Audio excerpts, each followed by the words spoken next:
करण्यासाठी तोच दिवस आपण पाळूया आणि तेव्हापासून सातत्याने 15 कृतीचा भाग आहे. ठीक आहे, आपण थोडस अजूनही जाऊया की आता राजूदादा बरेच आता इतक्या वर्षात बऱ्याच लोकांचे रविदासांचे दोहेबी पाठ होऊन गेले आहेत. त्यानंतर रविदास एकमेव जगामध्ये म्हणतो मी की तो सायकोलॉजिस्ट आहे. कारण की रविदासांनी मनाच्या सगळ्या गोष्टी सांगितल्या. मनई पूजा, मनई धूप, मनई सेव, सहज स्वरूप. सांगायचा मुद्दा मला आहे की आता शरीर जर तुमचं आजारी पडलं तर हजारो दवाखाने आहेत, पण मन जर आजारी पडलं तर एका मिनिटात म्हणतो कारण ते डोकं फिरलं का, पागल गेल झाला का, एवढं म्हणून तो मोकळा होतो. पण खरोखर त्याच्या मनाचा बॅलन्स गेला असेल. तुम्ही रविदासांचे चरित्र वाचा किंवा जे सायकोलॉजिस्ट आहे ते सायकोलॉजिस्ट सुद्धा या गोष्टी तुम्हाला सांगताय. खऱ्या अर्थाने आज इतका वेळ नाही किंवा तो भाग नाही, फक्त मी तुम्हाला दिशा देतो आहे की या पद्धतीने तुम्ही जर गेलात तर नक्कीच वाटेल. कधी कधी आमच्या धार्मिकतेचे स्तोम माजवले जातात.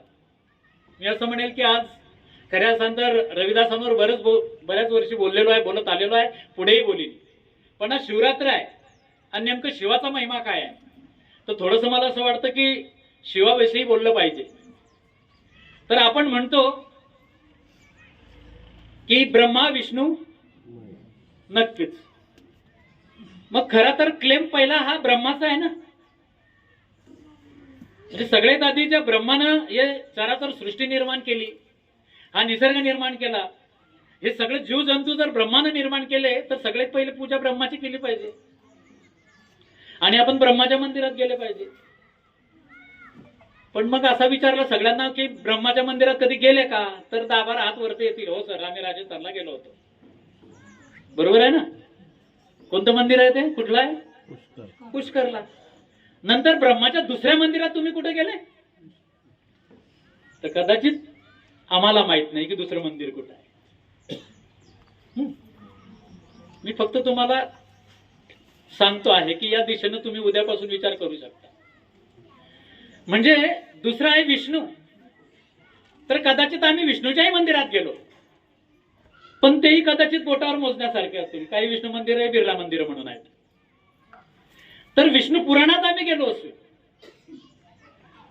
विष्णू पुराणाच्या भजन कीर्तनाच्या सात संगत मध्ये आम्ही गेलो असू, पण प्रॉपर विष्णूच्या किती मंदिरात गेलो, कारण दुसरा क्लेम त्यांचा आहे, तर कदाचित तेही कमीच आहे.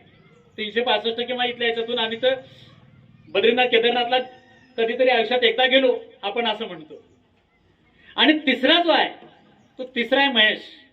आणि महेशाचं मंदिर हे घरापासून तर गल्लीपासून दिल्लीपर्यंत जागोजागी आहे. 10 घराच्या आड त्याचं पूजा आहे. आता त्याचं कारण काय असेल, तर ब्रह्मा आम्हाला त्रास देत नाही. कॅबिनेट आहे ना ते तिघी कॅबिनेट आहे. म्हणजे काळे ब्रह्मदेव आहे आज रोजी वरणगावचे. उपनगराध्यक्षा कदाचित विष्णूच्या अवतारात आहे आणि महेश हे सगळ्या नगरसेवकाच्या अवतारात आहे.